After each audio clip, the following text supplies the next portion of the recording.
In the headlines, more foreign embassies give security advisory to citizens as Jabi Mall reopens for business.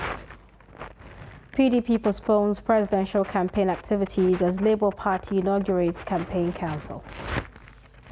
NNPC Limited signs MOU with Daewoo on Kaduna refinery rehabilitation. And South African President Ramaphosa criticizes US for announcing terror alert without discussing with local authorities. Hello and welcome to Trust TV News Update. I'm Zainab Pala.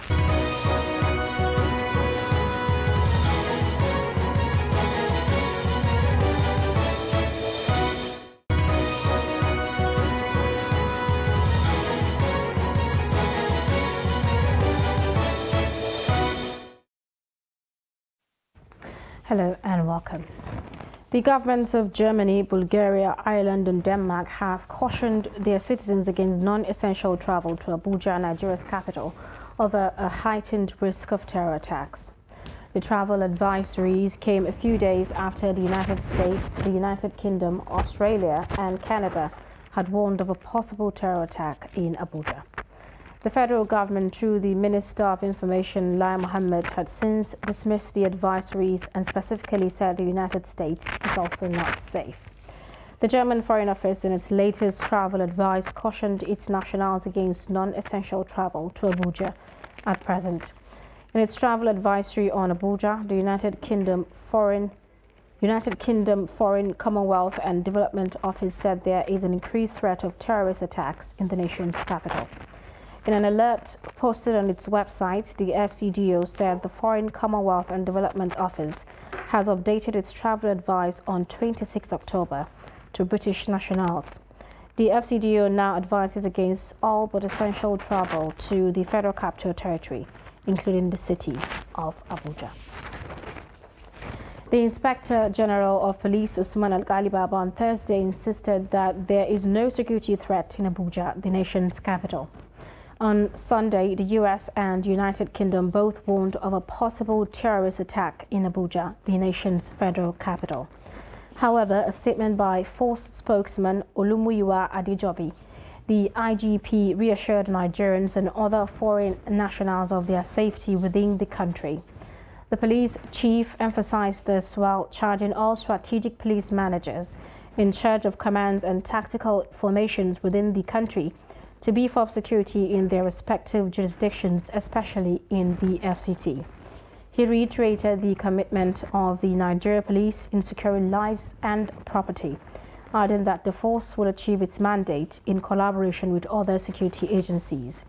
He appealed to FCT residents to remain vigilant and report any suspicious or abnormal occurrence and persons to the police. Now, Jabi Lake Mall has reopened for business less than 24 hours after closure for fear of possible terror attack. The United States Embassy has given travel advisory against travels to Abuja to U.S. citizens. Trust TV's Fatima Musa just got back from the mall with this update. We are now being joined by Fatima to give us an update on the situation at Jabi Lake Mall. Hello, Fatima. Hi, Zainab. So you were just at the Jabi Lake Mall recently. Could you just give us an update on what the activities around that place is presently? Okay, yeah. So when I got there, actually, activities have kind of started resuming. People are actually going in and out of the mall.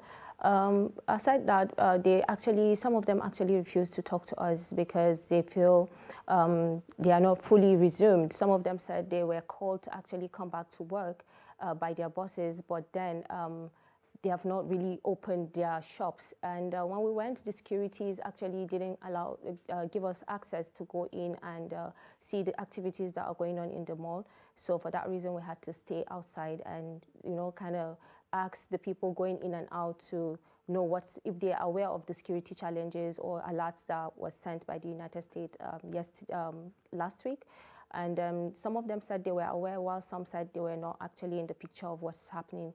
And so for that, they are actually coming to the mall to carry out their activities.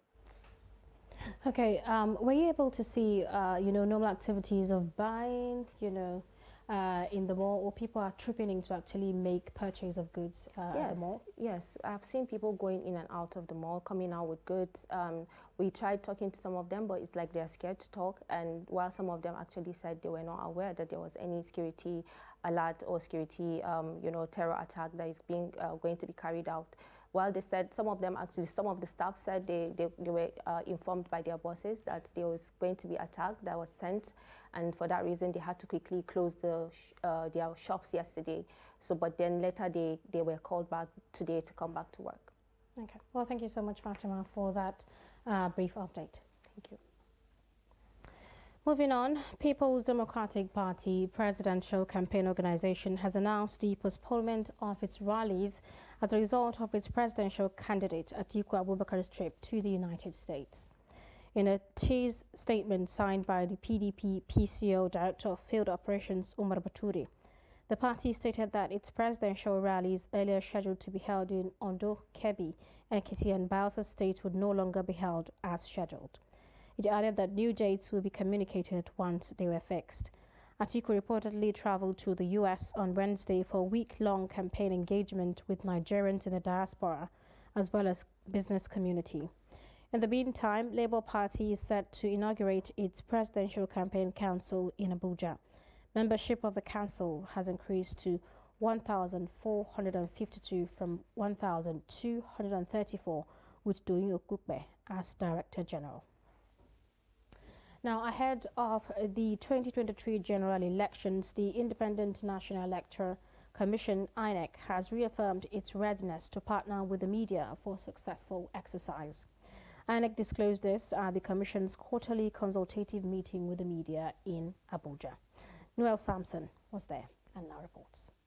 The INEC chairman Mahmoud Yakub said partnership with the media is crucial because of the important role it plays in information dissemination, adding that success in election will to a large extent be determined by the effectiveness of the information transmitted to the electorate. From the outset, that the Commission appreciates the partnership with media executives and media organizations. Already we have achieved so much working together for electoral reform, voter education, campaign for peaceful elections, the advocacy against electoral malpractices such as vote buying, and many more. Of printing of remaining PVCs for new voters, as well as those that applied for transfer or the replacement of their lost or damaged cards. In the coming days, we'll also inform Nigerians of the detailed plan to ensure a seamless collection of the PVCs. We are aware that Nigerians expect an improvement in the procedure for PVC collection. We're working to ensure that citizens have a pleasant experience when they come to collect their cards. The media has a pivotal role to play, and we appeal to you for your continuous support. We shall continue to work together to counter disinformation and misinformation. We will remain transparent and provide the required information to combat the triple menace of misinformation, disinformation, and fake news. The National Treasurer of the NUJ, who represented the UNO's chairman, assured the chairman of support to ensure that the pool are successful. The way or manner in which Ekiti and Osun elections were conducted, governorship elections were conducted, had shown the readiness of INEC to conduct free, fair, credible election at every point in time. We must caution at this point that tantrums is not in the best interest of our polity. Rather, it will eat up our polity. The political class should learn how to sell their manifestos to the people rather than throwing tantrums. Stakeholders at the meeting called on the media to stick to the ethics of journalism, especially during the campaigns, to enable voters make informed decisions. Noel Sampson, Trust TV News, Abuja. The Economic and Financial Crimes Commission, EFCC, says it will continue to partner with the Independent National Electoral Commission, INEC, to curb vote buying, especially during the 2023 general elections. The chairman of the EFCC, Abdul Rashid Bawa, said this in an interview with journalists in Abuja on Thursday, shortly after defending the Commission's 2023 budget before the Senate Committee on Anti-Corruption. The report. The Economic and Financial Crimes Commission Chairman Abdul Rashid Bawa said that the Commission will collaborate with INEC in the area of arrest and prosecution of persons involved in vote buying. Bawa noted already cases of those arrested for vote buying in previous elections were ongoing in courts. There is an electoral act that defines how election funds should be managed and who should finance elections. And I think that is the law of the land. You understand? And Nigerians are law-abiding, and the EFCC is working towards ensuring, that all of that is in compliance with by all Nigerians and politicians. And we are working hand in gloves with INEC and other stakeholders to ensure that happens. The Economic and Financial Crimes Commission Chairman lauded the planned redesigning of the Naira notes by the Central Bank of Nigeria, adding it is a welcome development as it will enable the Commission to monitor people holding currencies legitimately as against illegitimate ones. It's a good thing that that the country is redesigning its currency now, because how can you control? How can you have an effective monetary policy when you don't have control over 85% of your currency is out there and people are holding it? People are using that, to speculate on the foreign exchange and all of that. On the fight against cybercrime, Bawa urged you to support the Commission to rid the nation of the menace and other criminal activities associated with cyberspace. These are people from, these are Nigerians from my own constituency, the youthful constituency. They should join, me in fighting the scourge of, cybercrime. It bleeds my heart when they are doing something that ordinarily they shouldn't do, and all of it. We are working, it's part of our mandate to fight cybercrime, to fight advanced fee fraud, and that is the only thing that we have been doing, and we are working in conformity with the law. As at the 22nd of October this year, we have succeeded in securing 2,847 convictions, and over 70% has to do with the issue of cybercrime. Bawa also thanked the National Assembly for supporting the Commission through landmark legislation designed to further assist it to deliver on its mandate. 5 persons have reportedly died after a story building housing people displaced by flood collapsed at Aya in Ibaji local government area of Kogi State. The incident was said to have happened in the early hours of Thursday in Aya community. The Community Development Officer of Ibaji local government, Onalo Achimugu, said the victims were said to have taken refuge in the said story building, waiting for the flood water to recede before going back to their various homes. He said some of the injured victims have been taken to nearby hospitals at Irua in Edo State and some to Ida for treatment. The Water Trust TV News Update coming up. How hygienic is roadside food? You find the answers to that after the break. Stay with us. Which kind of wire you gonna need to light up your light? Oh man, the quality wire. Now which kind of cable you gonna need to light up your house? Oh man, the quality cable. Coleman quality. Coleman wire. Coleman durable. Coleman cable. Coleman tank. Coleman cable for any kind of project. Coleman be the come and see. Now come and be the Coleman won't light up your light. Now come and be the come and see. Now come and be the C-O-L-E-M-A-A. Quality, durable, oh yeah. Now come and be the Baba.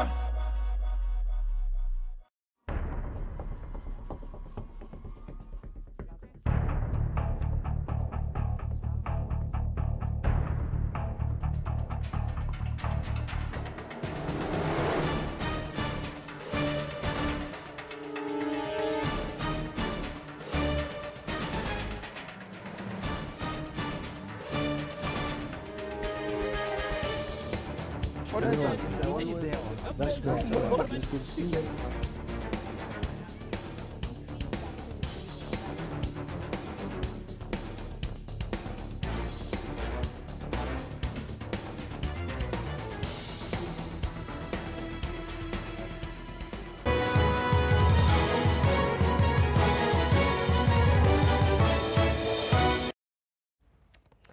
Welcome back. If you are just joining us, this is Trust TV News Update, our top stories.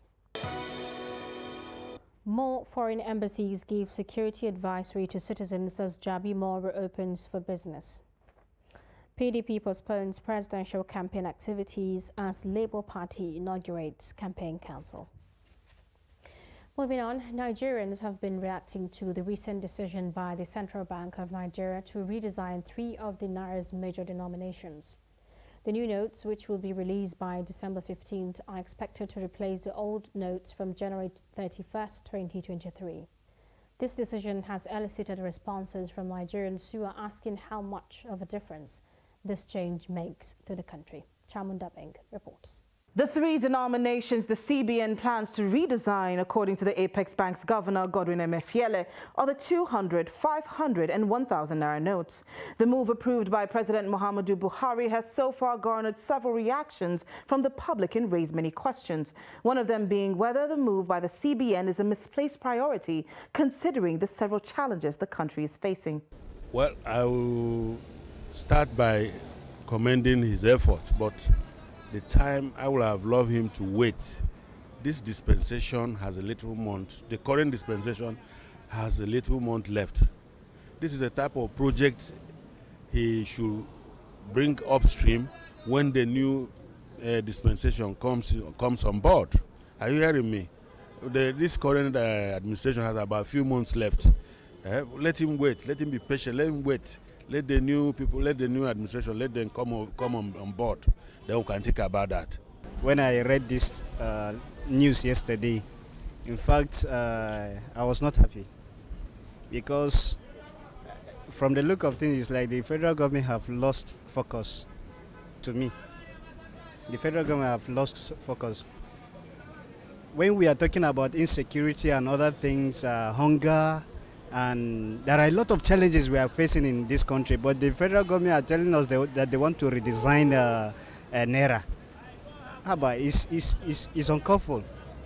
So I'm not happy with this development because the cost of printing or redesigning this Naira, it will go a long way by helping the poor masses in the country. In a bid to mop up the excess money in circulation, could the CBN inadvertently create a new set of problems for Nigeria? Let's look at it from the point of the economic impacts as a policy. Would that impact in curbing the rising inflation figure? The answer is no, because it's actually counterproductive. And if let's also look at it from the time frame they are looking at, they are just looking at 90 days, 3 months. How could you succeed to take away about close to 3.4 trillion Naira within 90 days from the circulation? That's impossible. That's a total policy somersault. You're going to put a lot of pressure to the system, and that is not welcome at this very point in time. You are using 90 days to do such kind of a huge. In other clients, they give 1 year, 6 months minimum. Why are you going for 90 days? It's going to put a lot of pressure on those who hold in such cash. With barely 2 months between the release date and the deadline, is the timeline given realistic, and how well thought out is the plan by the central bank? This is the time of politics and politicking. Elections are around the corner, and if the policy succeeds, fine and good. But if it backfires, then it will likely have disastrous consequences for the ruling party. And from the analysis I have read and heard, so far by the experts, it can go either way. And so the Buhari administration is taking a very, very big risk, which may well turn out to be disastrous for the APC and all its candidates from the presidency downwards. Because experience has shown that governments usually give these kind of deadlines only for them to extend them. So probably at the back of their minds, they may have these plans that if there are outcries, or if it is very obvious that 6 weeks will be inadequate, there may be extension. Whether good or bad, Nigerians have one option, and that is to act accordingly. Chamun Dabeng Trust TV News, Abuja. More reactions have continued to trail the Central Bank of Nigeria's announcement that it would resign the Naira notes. In Bauchi State, northeast Nigeria, Trust TV's Adam Imam reports that residents are expressing concerns over this development. His report. The Central Bank Governor Godwin Emefiele, who made the announcement, says the new notes will be released on the 15th of December, while old notes will be valid until January 31st, 2023. In Bauchi State, residents are worried about the brevity of the time in returning the old notes to the banks, as those in rural areas may not be able to meet the deadline. My own opinion is the lifespan of the change of the money that is too the time. I feel to the federal government to increase or to like 3 months or 2 months, because we have the people that are not living in the city. Which way they are going to change their money that they keep in their house? Our currency now, it will be okay now. But due to some facts, like people have a lot of money, how are they going to cope? Like, will they give it to the CBN for them to replace it with this design money? The reason, like, I know one of their reasons for changing currency is because of the low value of this present naira. The value is very low and it affects the business state. If they bring it, we are very happy for that because of the many challenges we are facing here in Nigeria. Like people that are hiding money, if they change that currency, we will be able to. Security will not allow them to use that money. For Elizabeth and Surajo, the CBN effort is ill-timed, except it will change the current standard of living for the common man. The country should be thinking of how we are going to increase the value of naira, not bringing, trying to tell us that we should. And the time frame itself is too short. Honestly, I don't even like the idea at all. We should be thinking of increasing the value. The issue of counterfeiting. A lot of PEC currency, Nigerian currency, especially from 500 naira note to 1,000 are in abundance in circulation. So much of PEC. People have been cheated in transaction dealing with this 1,000 naira note because it's the highest denomination, which is, I highly and sincerely agree if that should be the reason that they are going to change it. Although there is nothing these residents can do to change the decision of the Apex Bank, concerns such as these are not out of place. Adam Imam, Trust TV News, Bauchi. Residents of Oshogbo, Osun State patronize roadside food sellers, saying such open food is safe for consumption, though very costly sometimes. The food sellers say the food is prepared under hygienic conditions, even with high cost of foodstuff and ingredients. Trust TV's Hamid Oyebade files in the report. It is common to see food openly displayed by sellers on the streets in Oshogbo, Osun State capital, on a daily basis. Residents consume the food without knowing how and where such food were prepared. The consumers seem to trust the food sellers and feel very comfortable eating the food at the open space or buy as takeaway for consumption at home or in the office. We are eating here. It's not hygienic enough. It's not hygienic enough. But we don't know where they cook it. We don't know, everybody just come here and eat like that and go. It's not hygienic. But that of eatery, you know, it's a standard place. The place, the kitchens where they prepared their own different from this one.